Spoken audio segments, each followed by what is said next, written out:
नीतीश कुमार दिल्ली में कूद कूद कर मोदी के खिलाफ 2024 की जाल बुन रहे हैं। मीडिया में सिर्फ एक ही ड्रामा चल रहा है, नीतीश कुमार का द ग्रेट पॉलिटिकल ड्रामा। नाराज फूफा की तरह एक ही सवाल, आप प्रधानमंत्री बनेंगे? कब बनेंगे? कहां बनेंगे? किसके साथ बनेंगे? बनेंगे भी कि नहीं बनेंगे? एक ही सवाल। और याद रखिए, इन परिस्थितियों में नीतीश कुमार का क्या हाल होगा, इसका मैं आज आपको एक ट्रेलर दिखाता हूं। नीतीश कुमार की खुद की परिस्थितियों में भी उनका इतिहास दिखाऊंगा और क्या होगा ये भी बताऊंगा।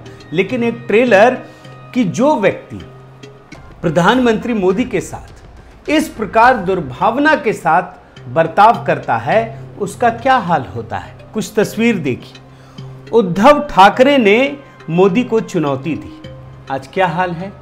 सियासी रूप से अंतिम सांस गिन रहे हैं। इसके बाद आप आइए, बिल्कुल सीक्वेंस में आपको बता रहा हूं। नवजोत सिंह सिद्धू, याद है ना, कितने सारे बयान और क्या क्या बोलते थे। मोदी को माने फेंकने की बात कहते थे, सीमा पार उटपटांग बयान। आज वो नवजोत सिंह सिद्धू खुद अपना चुनाव हार गए और आज जेल में है। इसके बाद आइए आप चरणजीत सिंह चन्नी, पंजाब के पूर्व मुख्यमंत्री। याद है ना, मोदी जी जब बचकर आए थे चुनाव प्रचार के दौरान तो क्या कहे थे, अपने सीएम से थैंक्स कहना, मैं जिंदा लौट आया। आज वो चरणजीत सिंह चन्नी कहाँ हैं? सियासी रूप से समाप्त हो गए, अपना चुनाव हार गए हैं चरणजीत सिंह चन्नी। इसके अलावा हरीश रावत याद है ना, उत्तराखंड चुनाव में क्या क्या बयानबाजी की थी। जब मोदी जी पर इतना बड़ा संकट आया पंजाब में, वो ही प्रभारी थे और उन्होंने उस समय भी गलत बयानी की थी। वो हरीश रावत भी उत्तराखंड में अपना खुद का चुनाव हार गए। अब आइए उसके बाद राकेश टिकैत, कृषि कानून को लेकर क्या क्या कहा था, मोदी जी के खिलाफ बक्कल उतारने की बात कही थी। वो राकेश टिकैत जब उत्तर प्रदेश का चुनाव हुआ तो जानते हैं, उनके खुद के गांव के लोगों ने उन्हीं की बात नहीं सुनी। पूरे उत्तर प्रदेश की जनता ने दिखा दिया कि आपकी हैसियत क्या है। ये है राकेश टिकैत का हाल। इसके बाद आप आइए चंद्रबाबू नायडू। ये जो इस समय नीतीश कुमार कर रहे हैं ना, आप एक एक करके तस्वीर देखते जाइए। जो आज नीतीश कुमार कर रहे हैं वो दरअसल चंद्रबाबू नायडू का एक अपडेटेड वर्जन है। वो 2019 में चंद्रबाबू नायडू ने किया था। और आज चंद्रबाबू नायडू कहाँ है जानते हैं? इतिहास की सबसे करारी हार उन्हें झेलनी पड़ी है। आज वो सियासी पटल से गायब हो चुके हैं। इसी तरीके से दोस्तों अब आप देखिए, शत्रुघ्न सिन्हा, यशवंत सिन्हा और महबूबा मुफ्ती, इन तीनों ने भी सीधे सीधे और खुलकर प्रधानमंत्री मोदी को चुनौती दी, उनके खिलाफ काम किया। आज सब के सब सियासत की शरसैया में पड़े हुए हैं, कोई नहीं पूछने वाला।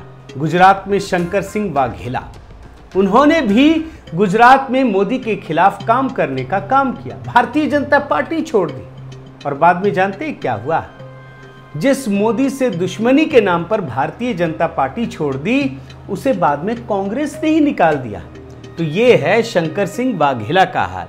इसके बाद आइए पी चिदम्बरम वो शख्स हैं जिन्होंने प्रधानमंत्री मोदी का मजाक उड़ाया था। कहते थे मैं हार्वर्ड का पढ़ा लिखा हूं उनको, और दूसरा उन्होंने ही भगवा आतंकवाद, ये नाम भी उन्होंने ही दिया था। एक समय सबसे ताकतवर मंत्री थे जनाब, लेकिन आज क्या हाल है? खत्म हो चुके हैं, चुनाव में जीत नहीं सकते और जेल की हवा भी खा चुके हैं। और आज भी वो कई मुकदमों में फंसे हुए हैं। अब आप आइए ममता बनर्जी, ये तो मोदी से खुलकर दुश्मनी निभाती हैं, सब जानते हैं। आज स्थिति ये है कि प्रचंड बहुमत जीतने के बाद ममता बनर्जी और अभिषेक बनर्जी अपने भतीजे के साथ ही विवाद की खबरें सुर्खियों में रहे। और इसके बाद आज स्थिति देखिए कि उनके कई विधायक और मंत्री भ्रष्टाचार के घेरे में हैं। कुछ तो जेल जा चुके हैं और कुछ जेल जाने वाले हैं। तो ये है ममता बनर्जी का हाल। और आखिर में एक नाम लेना बहुत जरूरी है दोस्तों, राहुल गांधी, यानी गांधी परिवार। अब ये गांधी परिवार ने मोदी जी के खिलाफ क्या कुछ नहीं किया। खून का सौदागर, मौत का सौदागर, खून की दलाली करने वाला, क्या क्या नहीं कहा। गालियों की तो एक लिस्ट मैं आपको दिखा सकता हूं। और इस गांधी परिवार की हैसियत आप देखिए। आज गांधी परिवार कांग्रेस के इतिहास में सबसे निचले पायदान पर है।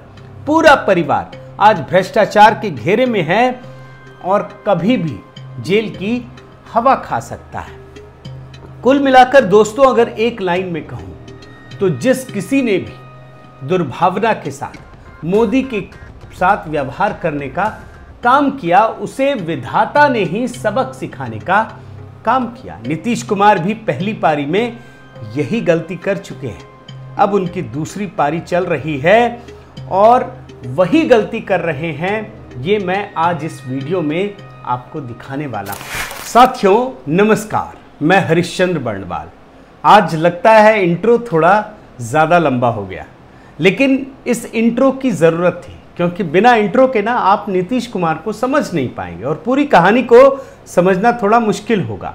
आजकल क्या है कि नीतीश कुमार जहां भी जाते हैं, मीडिया वाले बस एक ही सवाल पूछते हैं और सीधे प्रधानमंत्री को लेकर के कि आप प्रधानमंत्री के उम्मीदवार हैं क्या। लेकिन बीच में कई बार फंसे। अब उन्होंने अपने आप को अपडेट कर लिया है और एक ही बात कहते हैं, एक ही जवाब देते हैं। क्या देते हैं, जरा एक छोटा सा हिस्सा आप सुन लीजिए। हम इसके क्लेमेंट है ही नहीं, उसके इच्छुक भी नहीं है। और इससे पहले आप जानते हैं ना, उठिए ना, बैठिए ना, छोड़िए ना, वो ड्रामा आप देख चुके हैं ना केसीआर के साथ। कितना बार ड्रामा चला था। प्रधानमंत्री बनना चाहते हैं ये जनाब दोनों, और यही नहीं पता कि दोनों मिलके कब साथ बैठेंगे, कब उठेंगे। देखिए 11 बार ये ड्रामा चला था, उठिए ना, बैठिए ना। देख लीजिए। इस पूरे प्रक्रिया में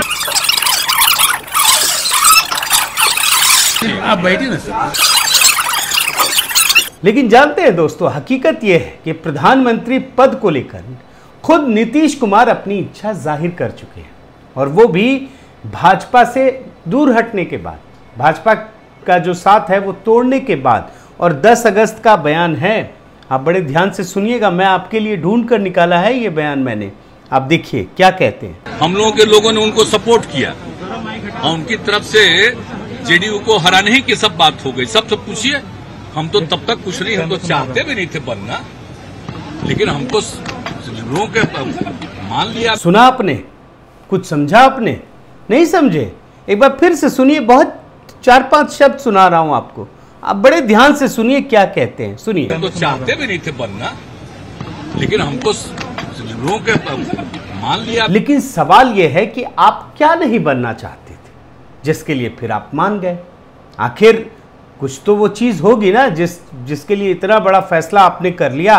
और सच्चाई ये है कि आपकी बैठक में कौन से नारे चल रहे थे। आप देखिए ना, बिहार देश का प्रधानमंत्री कैसा हो, नीतीश कुमार जैसा हो।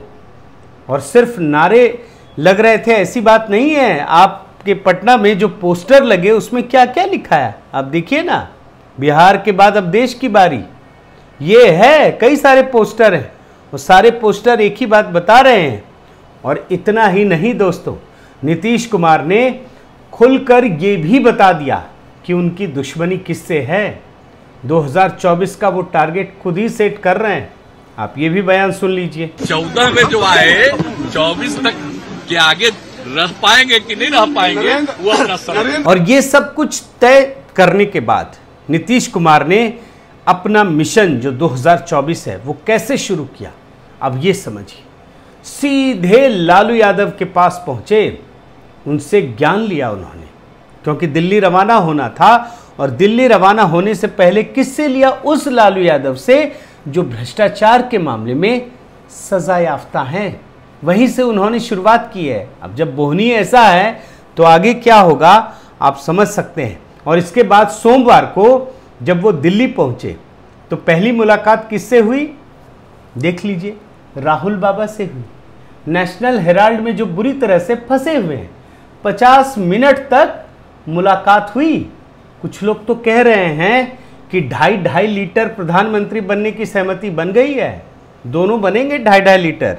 अब ये तो देखिए, मुझे तो ये मजाक लगता है, लेकिन इसके बाद नीतीश कुमार कर्नाटक के पूर्व मुख्यमंत्री SD कुमारस्वामी से मिलने पहुंच गए और यहां पहुंचकर इन्होंने जनता परिवार को फिर से एकजुट करने की दुहाई दी। पुरानी यादें ताजा हो रही थी और इसके बाद मंगलवार सुबह को CPM के सीताराम येचुरी से मुलाकात करने पहुंच गए।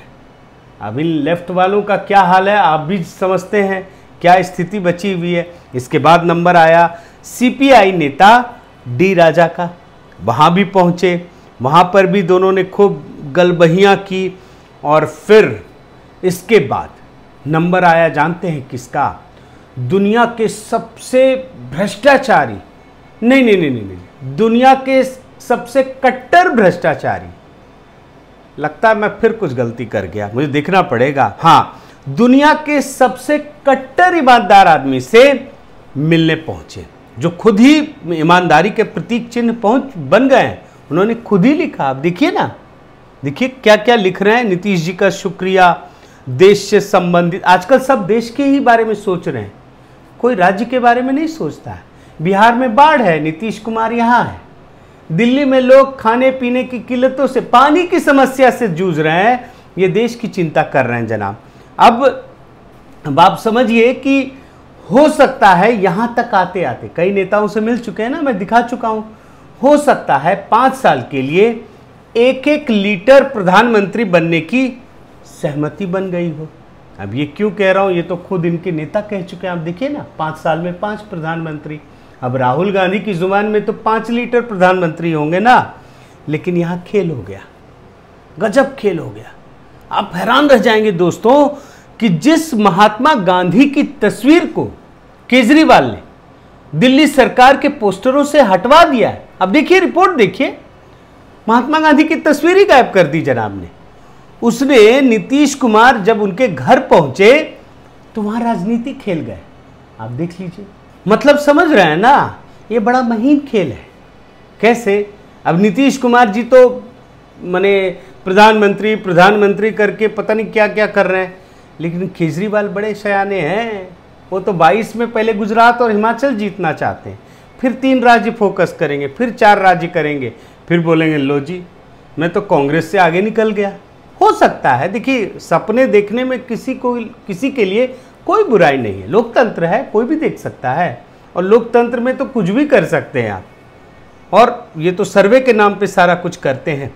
खैर आप निकलिए केजरीवाल से, केजरीवाल जी में कहाँ अटकेंगे, नीतीश कुमार की बात हो रही है। अब ये जनाब केजरीवाल के घर से निकलने के बाद नीतीश कुमार हरियाणा के पूर्व मुख्यमंत्री ओम प्रकाश चौटाला से मिलने गुरुग्राम पहुंच गए। अब ये चौटाला साहब कौन है जानते हैं? शिक्षक भर्ती घोटाले में 10 साल की सजा हुई थी, 10 साल जेल में रहे। ये हैं चौटाला साहब, और जैसे ही जेल से बाहर निकले फिर एक मामले में इन्हें सजा हो गई और 4 साल की जेल और 50 लाख का जुर्माना, और अभी ये जमानत पर बाहर हैं। तो नीतीश कुमार उनसे मिलने पहुंच गए।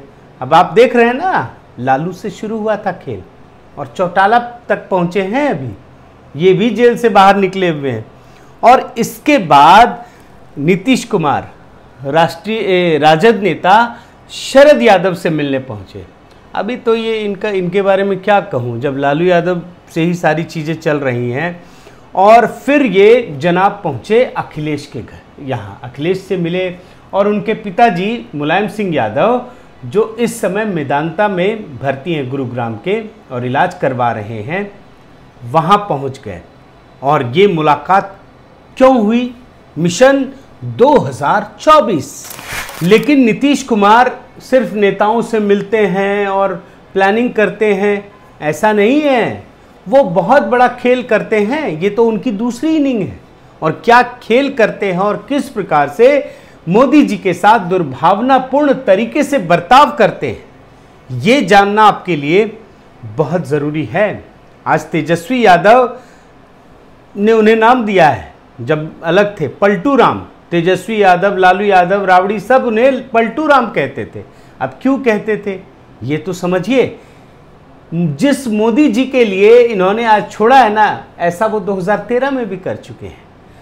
बरसों पुराना गठबंधन उन्होंने भाजपा के साथ तोड़ दिया था 2013 में, दशकों पुराना। अब देखिए 17 साल पुराना, कई सारी रिपोर्ट्स लेकर आया हूं आपके लिए। ये 2013 की याद दिलाना बहुत ज़रूरी है, और सिर्फ मोदी जी के नाम पर। और वहाँ उन्होंने सिर्फ गठबंधन छोड़ दिया, एनडीए को छोड़ दिया, ऐसा नहीं है। मोदी जी जब प्रचार के लिए पटना पहुंचे थे तो उस सभा में किस प्रकार सुरक्षा के साथ खिलवाड़ किया गया ये समझना ज़रूरी है। उनकी जान पर संकट था। उस कार्यक्रम में सीरियल ब्लास्ट हुए थे और जानते हैं 5 लोगों की जान गई थी। और नीतीश कुमार क्या थे उस समय? नीतीश कुमार मुख्यमंत्री थे और साथ में गृह मंत्री भी थे। पूरे शासन प्रशासन की जिम्मेदारी, कानून व्यवस्था की जिम्मेदारी नीतीश कुमार पर थी। अब मैं आपको बता रहा हूं ना, जो कि बड़ा महीन काम करते हैं वो आपको इस रिपोर्ट से समझ में आएगा। लेकिन जल्द ही नीतीश को इसका परिणाम भुगतना पड़ा। चुनाव में उनकी करारी हार हुई और स्थिति जानते हैं दोस्तों, उन्हें मुख्यमंत्री पद से भी इस्तीफा देना पड़ा। इसके बाद नीतीश कुमार फिर से अपने ही धुर विरोधी रहे, लालू यादव के साथ मिलकर चुनाव लड़े और चुनाव लड़ने के बाद मुख्यमंत्री भी बन गए। लेकिन इस गठबंधन में उन्हें मज़ा नहीं आया। क्यों? क्योंकि जो पूरा ये यादव परिवार है, कुनबा है ना, वो तो अपने भ्रष्टाचार में लगा रहा, वो तो दबाव डालता रहा और शासन चला ही नहीं पा रहे थे। आखिरकार उन्हें अपनी सियासी गलती माननी पड़ी और वो नरेंद्र मोदी के साथ आ गए। और फिर उनका सितारा अचानक से चमक उठा, एकदम पूरे धमक के साथ सत्ता संभालने लगे, आगे बढ़ने लगे। लेकिन फिर एक दिन अचानक उनकी महत्वाकांक्षा जाग उठी। अब प्रधानमंत्री बनने की जो लालसा है ना, ललक, वो जाग उठी है। और याद रखिए, इन परिस्थितियों में आपको एक बात जानना ज़रूरी है, ये वही नीतीश कुमार हैं जो पिछले चुनाव में ये घोषणा कर चुके हैं कि ये मेरा आखिरी चुनाव है। लेकिन इसके बाद फिर प्रधानमंत्री मोदी के खिलाफ सिर्फ और सिर्फ दुर्भावना और अपनी महत्वाकांक्षा के चलते वो दोबारा से यही प्रयास कर रहे हैं। साथियों, हम सब ने देखा है, सुना है कि राजनीति में कभी कोई किसी का परमानेंट दुश्मन नहीं होता, दोस्त नहीं होता। वक्त के हिसाब से, परिस्थितियों के हिसाब से चीज़ें बदलती रहती हैं। लेकिन प्रधानमंत्री मोदी के मामले में ये अपवाद है। जब कभी किसी ने मोदी जी के साथ दुर्भावनापूर्ण तरीके से काम किया, उनके खिलाफ काम किया, उनका सितारा चाहे कितना भी बुलंद रहा हो, वो गर्दिश में पहुंच ही जाता है। और नीतीश कुमार भी इस बात से भली भांति वाकिफ होंगे। बहुत बहुत धन्यवाद। आपसे निवेदन है कि आप मेरे इस चैनल को ज़रूर सब्सक्राइब कीजिए, लाइक कीजिए, शेयर कीजिए, कमेंट कीजिए और इस बेल आइकन को प्रेस करना मत भूलिएगा। नमस्कार।